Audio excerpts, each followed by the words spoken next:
말씀의 제목은 무엇입니까? 예, 다시 한번 오늘 말씀의 제목은 뭡니까? 지난주 말씀의 제목은 뭐죠? 너무 어려운 것 같습니다. 베델의 심판. 그 앞주의 제목은요? 지난주 거는 기억 못해도 3주 전 거는 기억하는데 이상한 일도 일어납니다. 말씀과 제목만큼은 잘 기억하시면 좋습니다. 유명한 톨스토이의 단편 소설 사람은 얼마만큼의 땅이 필요한가, 이 책의 내용입니다. 잘 알고 있죠? 러시아의 어느 시골에 파움이라는 농부가 마을의 족장으로부터 파격적인 제안을 받습니다. 100루블이라는 아주 작은 돈만 내면 하루 동안 걸어서 표시한 땅은 전부 주겠다 했습니다. 단 한 가지 조건은 해가 질 때까지 출발했던 지점으로 돌아와야 한다는 것입니다. 파움은 이 파격적인 제안을 듣고 너무 좋아서 아침이 되기만을 기다렸다가 해가 뜨자마자 출발을 했습니다. 한 평이라도 더 가지기 위해서 쉬지도 않고 걸어갑니다. 어떤 구간에서는 뛰어가기도 합니다. 많은 땅을 확보를 했습니다. 이제는 돌아가야지 생각을 하다가도 마음에 욕심이 생겨서 조금만 더 가야지 해서 해가 지기 전에 엄청나게 많은 땅을 확보하고 돌아옵니다. 출발했던 지점으로 돌아와서 족장 앞에 서게 되었을 때 족장이 파움 농부에게 말을 합니다. 당신은 이제 많은 땅을 차지하게 되었습니다. 그런데 이 말을 듣자마자 파움이라는 농부는 피를 토하고 그 자리에서 죽어버리고 맙니다. 그리고 땅이 묻히게 되는데 묻힌 땅의 넓이는 가로 180cm, 세로 90cm, 이것이 그가 차지한 전부였습니다. 만족하지 못하고 불행으로 끝나는 인생에 대해서 잘 교훈하고 있는 소설입니다. 만족은 얼마나 많은 것을 소유하고 있는가에 있는 것이 아니라 생각의 정도에 달려있다는 사실입니다. 여러분, 밭에 있는 잡초는 그냥 내버려 둬도 잘 자랍니다. 마음속에 불평, 비난, 지적, 흠담은 어디 가서 배우지도 않았는데 이등하라 하면 서러울 정도로 전부 다 잘합니다. 그러나 만족은 그냥 얻어지지가 않습니다. 예쁜 꽃을 얻으려고 하면 정원이 있어야 되고 꽃을 관리하는 정원사가 있어야 됩니다. 곡식을 얻으려고 하면 심고 물 주고 가꾸고 밤낮으로 농부가 돌봐야 얻을 수 있습니다. 만족하고 사는 사람 정말 찾아보기 드뭅니다. 없는 것 같습니다. 그러나 바울은 만족하며 사는 사람이었습니다. 그런데 바울은 오늘 자신이 자족하는데, 만족하는데 어떻게 만족하는 삶을 살 수 있다고 그런가요? 11절 보면 나는 자족하는데, 어떻게 이 자족하는 삶을 살 수 있었다고요? 배웠노니, 그냥 얻어진 게 아니란 말이에요. 요즘은 배울 기회가 참 많습니다. 사하구청 홈페이지에만 들어가 봐도 평생 학습 프로그램이라고 해서 무료로 좋은 강좌들을 개설을 해놓았습니다. 요리, 댄싱, 역사, 한문, 일어, 요강, 서예, 컴퓨터, 기타, 하모니카, 무용, 탁구, 없는 게 없다 할 정도로 이거 뭐 일부에 오만 내용들을 다 가르치고 있습니다. 배움의 기회를 많이 제공하고 있습니다. 그래서 요즘은 돈 없어서 못 배운다 하는 말은 옛말이 되고 말았습니다. 아는 것이 힘이라고 하죠. 배움은 중요합니다. 그런데 우리가 이 모든 것을 다 배울 수는 없습니다. 반드시 배워야 할 것을 배워야 됩니다. 자, 오늘 말씀의 제목이 뭐라고요? 최고의 배움. 많은 것들을 배워야 되고 여러 가지 배움이 있지만 최고의 배움이 무엇입니까? 자, 사도 바울은 11절에 보면 배웠다고 했습니다. 무엇을 배웠다고요? 자족하는 것, 만족하는 비결을 배웠다 하는 것입니다. 만족의 비결을 배우는 것이 최고의 배움이라고 할 수 있는 이유는 행복의 길이 여기에 있기 때문입니다. 많이 가지고 있어도 만족하지 못한다면 불행한 사람입니다. 적게 가지고 평범하게 살아도 만족하면서 산다면 그 사람은 행복한 사람입니다. 만족은 천국의 꽃들 중에 한 송이입니다. 만족은 인간의 행복과 불행을 결정짓는 귀중한 요소입니다. 귀한 것은 쉽게 얻을 수가 없습니다. 흔한 것은 어디 가서든지 얻을 수 있습니다. 그래서 이 귀한 것은 배워야 되는 거예요. 귀한 것은 수고를 아끼지 않아야 됩니다. 만족은 쉽게 배울 수 있는 과목이 아닌 거예요. 아무에게나 가서 배울 수 있는 것도 아닙니다. 자, 오늘은 말씀을 통해서 누구에게 우리의 행복을 결정짓는 만족을 배울 것이며 어떻게 배울 것인가 하는 것을 말씀을 통해서 살펴보려고 합니다. 이렇게 어려운 만족의 비결을 바울은 누구에게 배웠을까요? 바울은 최고 학교인 가마리엘 문화에서 이 만족의 비결을 배운 게 아니에요. 걷기나 금욕적인 생활을 통해서 배운 것도 아닙니다. 자, 누구한테 배웠을까요? 13절에 보면 어떻게 말씀하고 있습니까? 내게 능력 주시는 자 안에서 내가 모든 것을 할 수 있느니라. 자, 이 말씀을 자기 소원을 이루는 18번 구절로 적극적인 사고 방식을 주장하는 사람들의 단골 메뉴로 사용하는 구절인데 앞에 있는 내용과 연관을 지어보면 무슨 말씀입니까? 어떤 능력을 주님이 주신단 말이에요. 만족할 수 있는 능력을 주님이 주신다. 이게 이 말씀의 의미입니다. 그러니까 이 만족은 자기가 가질 수 있는 것이 아니고 하나님이 주실 때에 만족할 수 있는 능력이 생길 수 있다 하는 말씀이에요. 만족은 사람의 본성과는 반대되는 성향이기 때문입니다. 내가 너무너무 가지고 싶었던 것, 내가 너무너무 이루고 싶었던 일, 그걸 다른 사람이 가지고 있거나 이런 것을 본다면 만족하는 것이 가능할까요? 그것도 바로 내 옆에 있는 동료, 내하고 같이 공부했던 친구, 내 경쟁자, 동기가 가지고 있을 때 내가 만족한다는 것이 가능할까요? 불가능하게만 보입니다. 그러나 바울은 만족했습니다. 주님에게 배웠고 주님으로부터 만족의 능력을 소유했기 때문입니다.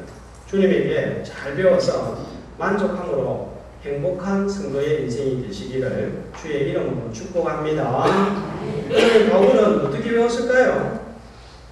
믿음의 눈으로 하나님의 관점으로 자신과 자신의 상황을 바라보았기 때문입니다. 어떤 관점으로 바울은 자신과 자기가 처한 상황을 바라보게 되었을까요? 여러분, 바울이 지금 어디에 있습니까? 어디에 있죠? 빌립보서를 어디에서 기록했습니까? 로마 감옥에서 기록했습니다. 그런데 왜 감옥에 바울이 들어갔습니까? 무엇 때문에 들어갔습니까? 바울이 잘못했습니까? 죄를 지었습니까? 누구 때문에 감옥에 갔습니까? 자, 여러분, 이게 중요한 거예요. 만족하기 위해서는 내가 지금 이런 상황에 처한 이유가 누구 때문에, 무엇 때문에 있는가 하는 것입니다. 바울은 주님을 위하여 복음을 전하다가 교회를 위하여 수고하다가 감옥에 들어갔습니다. 죄를 지어서 감옥에 들어가면 만족할까요? 그럴 수 없습니다. 바울이 주님을 위해서 일하지 않았다면 감옥에 오지 않아도 됩니다. 자, 그런데 주님 때문에 감옥에 있기 때문에 바울은 1장 3절 말씀해 보면 감사로 시작을 하고 있습니다. 자, 이 감옥에 있는데 바울이 제일 많이 빌립보서에 사용한 단어가 기뻐하라, 기쁨과 관련된 단어인데 16번이 등장하고 있습니다. 아무리 성도는 큰 일을 한다고 해도, 대단한 일을 한다고 해도, 많이 가지고 있다고 해도 주님을 위해서 살고 있다, 나는 주님을 위해서 일하고 있다, 이 확신이 없으면 만족은 없습니다. 일시적으로 얻었으니까, 가졌으니까, 올랐으니까 기뻐하지만 금세 사라지고 마는 거예요. 왜냐하면 우리는 주님 없이 생명될 수 없는 존재로 지원받았기 때문입니다. 그러나 내가 하는 일이 하찮게 보이고 작게 보여도 이것이 주님의 일이다, 하나님의 나라를 위해서 하는 일이다, 이 확신이 있으면 만족이 있습니다. 사막이나 궁궐이나 내 주 예수 모신 곳이 그 어디나 하늘나라라고 했습니다. 땅에서도 내가 만족하면서 산다면 그곳이 천국이 되는 거예요. 우리 조선에 찾아온 선교사님들의 삶을 한번 생각해 보세요. 조선에 찾아온 헤론, 언더우드, 아펜셀러, 스크랜톤 비롯한 많은 선교사님들, 자, 이분들은 천재입니다. 그들은 자기 땅에서 얼마든지 잘 먹고 잘 살 수 있었습니다. 그러나 태평양을 건너서 만족이라고는 찾아갈 수 없는 조선에 찾아온 거예요. 그러나 감사하면서 살았습니다. 왜냐하면 주님의 일을 하고 있었기 때문입니다. 자기 땅에 있었으면 편안하게 잘 먹고 잘 살 수는 있었는지 모르겠지만 이렇게 주님을 위하여서 살 수는 없었기 때문이라는 것을 확신했습니다. 자, 그런 사람에게는 하나님께서 환경을 초월해서 만족을 반드시 주시는 것입니다. 아프리카 우간다 김시현 선교사님이 우간다에는 볼 게 없습니다.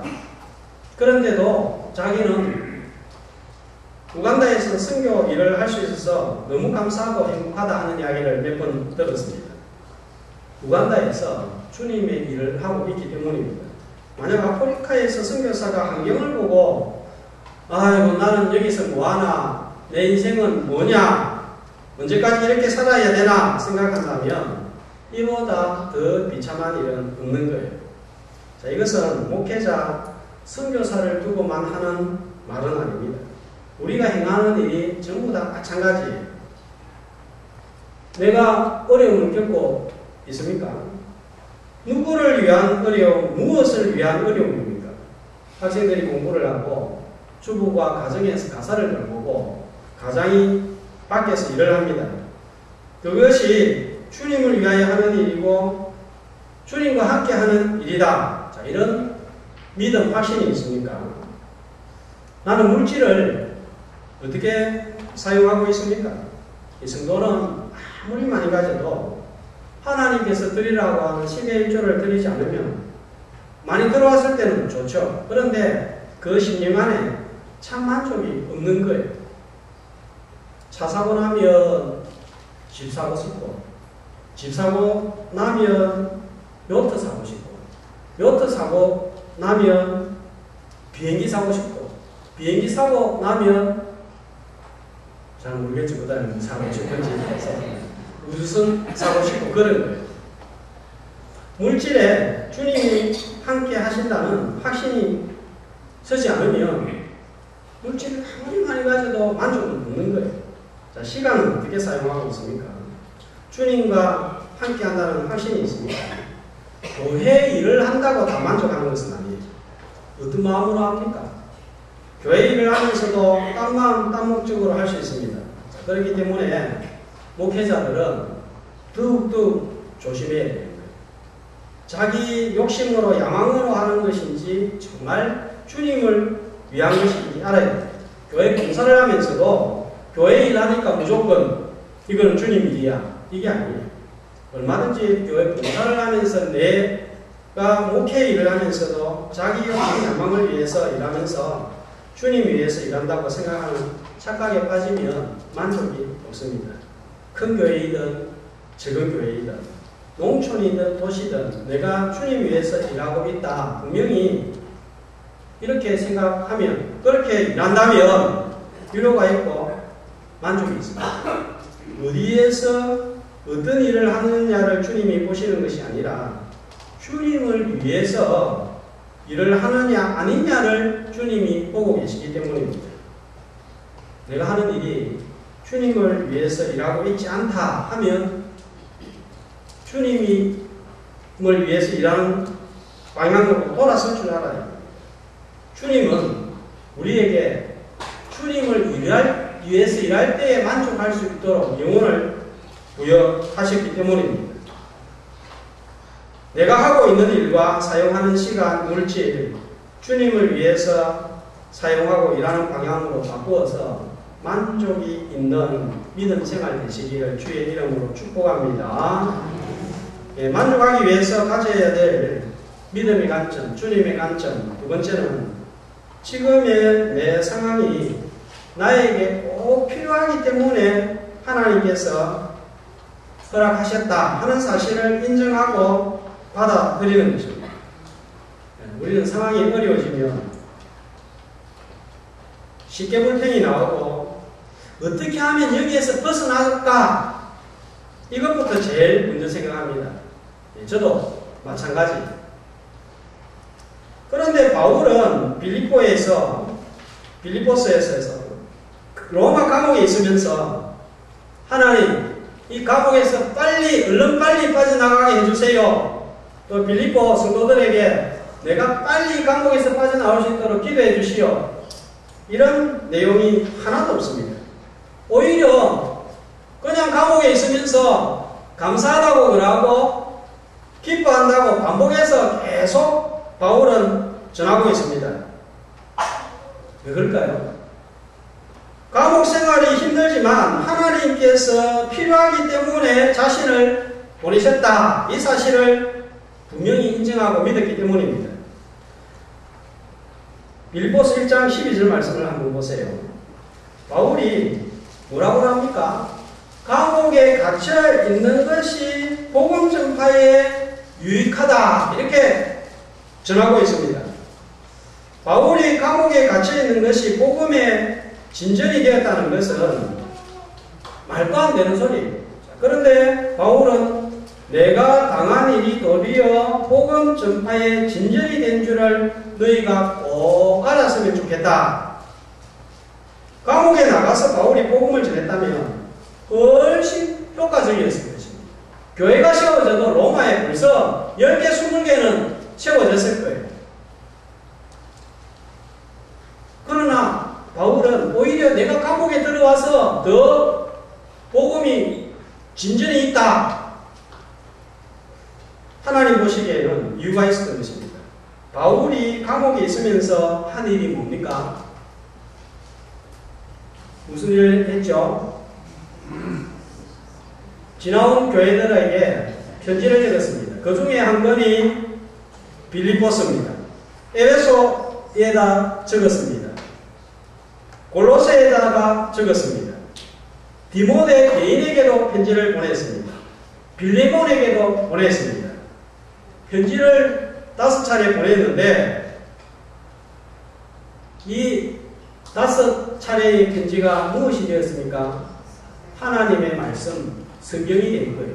바울이 기록한 서신이 13권입니다. 옥중에서 기록한 편지 5권이 성경이 되었습니다. 40% 이상을 감옥에서 기록한 것입니다. 그렇게 기록한 바울의 편지가 성경이 될 줄 누가 알았겠습니까? 바울은 이제 땅에서 보이지 않습니다. 이제는 더 이상 일하지도 않습니다. 그러나 그가 기록한 편지는 하나님의 말씀이 되어서 오고 오는 세대에 계속해서 복음을 증거하고 있는 거예요.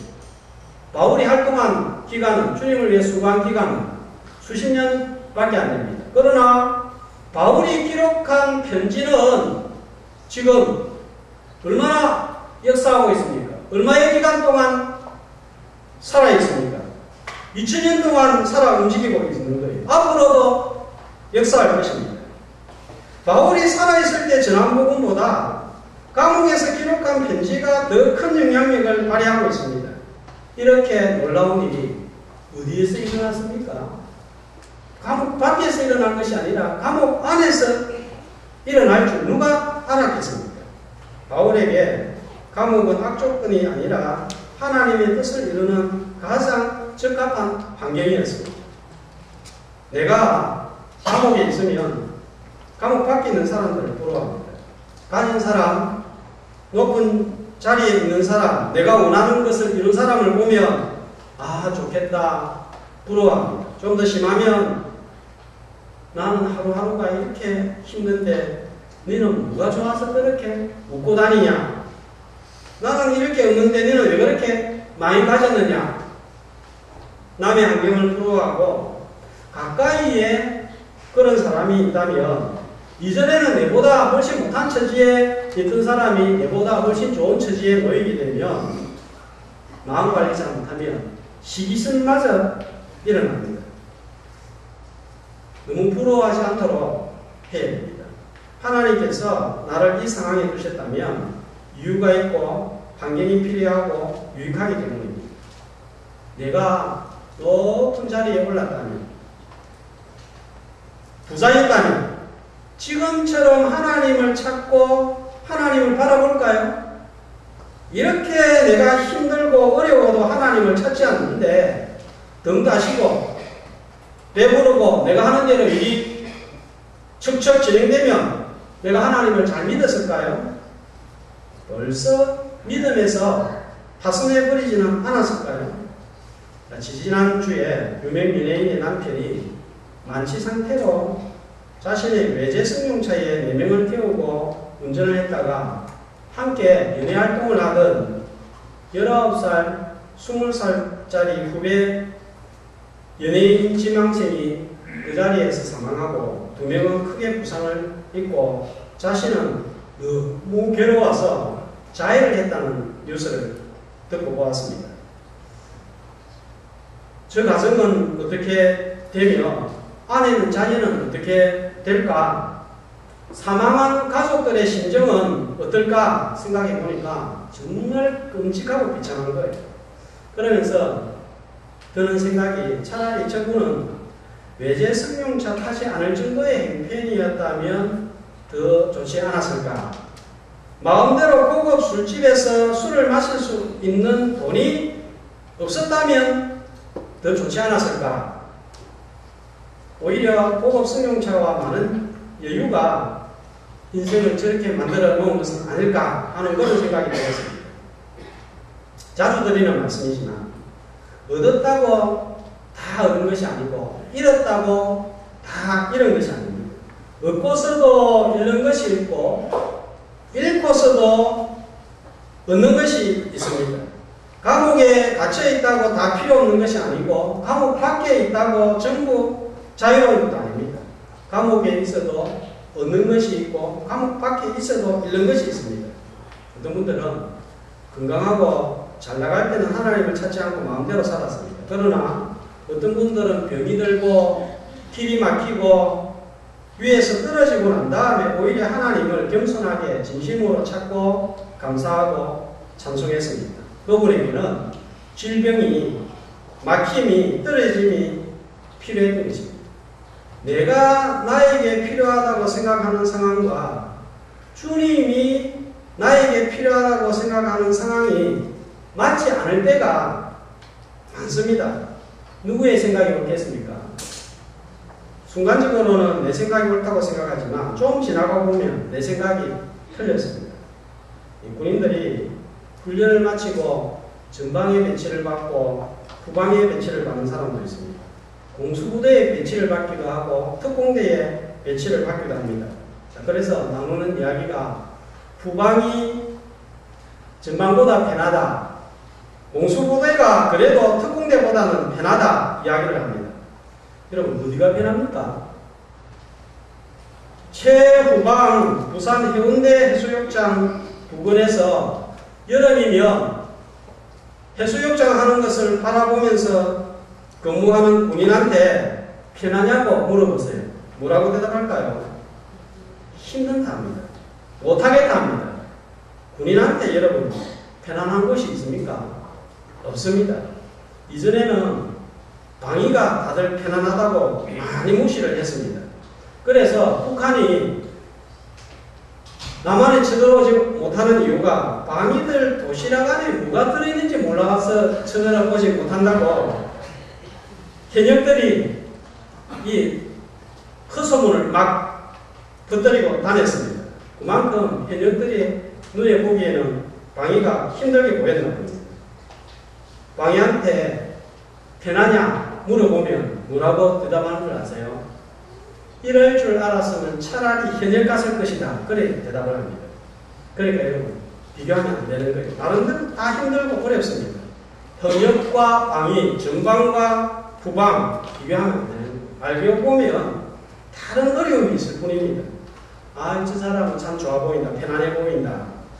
큰 고생도 없고 여유도 있고 물어보세요. 진짜 그런지. 다 힘들고 어렵다고. 죄 없으신 예수님에게 왜 크고 무도한 죄인이 짊어지는 십자가가 필요합니까?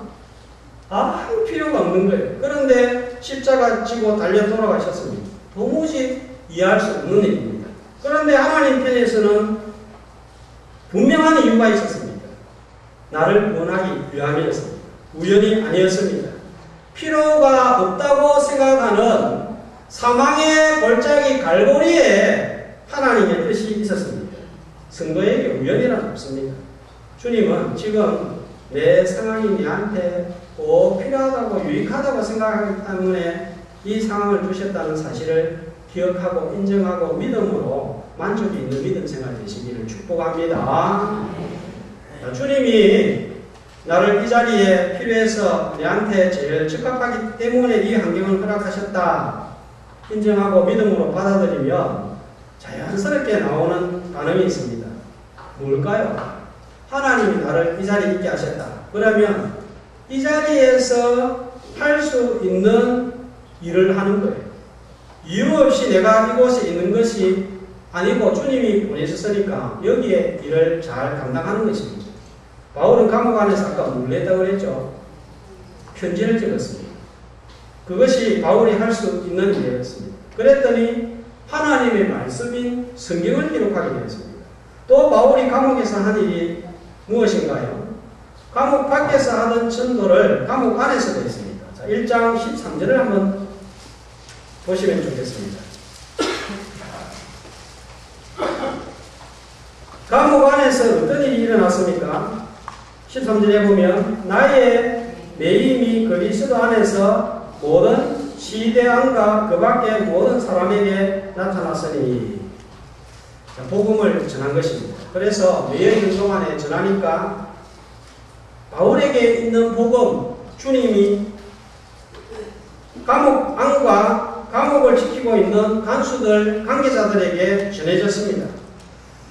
4장 22절 말씀을 보면 이들 중에 배신한 사람 몇 사람이 나오는데요. 4장 22절을 보면 빌립보 성도들에게 무난한 사람들을 로마에 있는 교인들 가운데서 무난한 사람들이 나오는데 자 누굽니까? 예, 특히 가이사의 집사람들, 가이사가 누굽니까? 로마 황제입니다. 로마 황제의 집사람들 했으니까 친척들, 집안 사람들 또는 궁궐과 관련된 사람입니다. 감옥 안에서 할 수 있는 일을 했더니 성경이 기록되고 복음이 세계의 심장 로마에 전해졌습니다. 그것도 로마 중에 로마로 불리는 황제의 궁까지 복음이 들어가게 되었습니다. 바울이 감옥 안에 있었기 때문에 일어난 일이에요. 바울이 감옥 안에 있으니까 할 일이 없다고 하면서 신세한탄만 하고 있었다면 아니면 감옥 밖으로 나가면 열심히 전도해야지 이렇게 생각하고 있었다면 결코 일어날 수 없는 일이에요. 너무 내일에 마음이 가 있으면 오늘 해야 할 일을 놓치고 맙니다. 내일을 제대로 살려고 하면 오늘 내가 할 수 있는 일을 해야 됩니다. 여기에 중고등부 청년들 있는데 꿈이 많고 생각이 많습니다. 하도 꿈이 있어야 된다. 비전이 있어야 된다. 꿈이 없는 사람은 망한다. 이런 소리를 많이 들어서 꿈을 정말 많이 꾸는 것 같아요. 어느 대학 갈까? 어느 회사 들어갈까? 누구하고 결혼할까? 무슨 차를 타고 다니고 살까? 자, 한 번쯤 생각해 볼 수 있습니다. 그러나 너무 이런 생각 많이 하지 말아야 됩니다.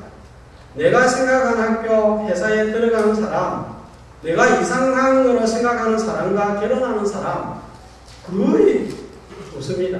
쓸데없는 꿈, 쓸데없는 생각일 때가 많아요. 자, 여기에 있는 분들 잘 보면 잘 알아요. 여기에 있는 분들이 젊었을 때에 10대 있을 때에 어떤 거 생각했습니까? 그 생각대로 계획한 대로 다 됐다면 여기에 앉아 있는 절반의 사람들이 장군 아니면 장관 아니면 대통령 돼야 돼요. 그런데 대통령 지금 몇 사람이나 되어 있습니까? 젊었을 때에 꿈꿨던 거 그대로 이루어진다는 것은 거의 희박한 거예요. 오늘 여기에서 내한테 주어진 일을 하다 보면 미래가 열리는 것이지 미래를 자꾸 꿈꾸고 설계한다고 내일이 완성되는 것이 아니라는 사실입니다. 요셉이 누명 쓰고 감옥 갔습니다. 억울하고 분하게 감옥 들어갔습니다. 감옥에서 요셉이 뭐합니까? 아이고 억울하고 분해. 손도 한번 만져보지 못했는데 그 여자 때문에 여기에 들어왔다.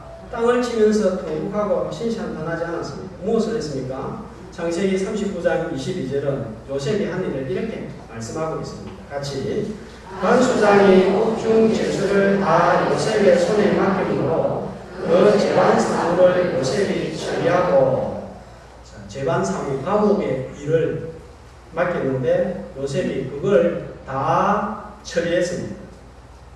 여러분 감옥에서 열심히 일한다고 떡이 나옵니까? 형량이 줄어듭니까?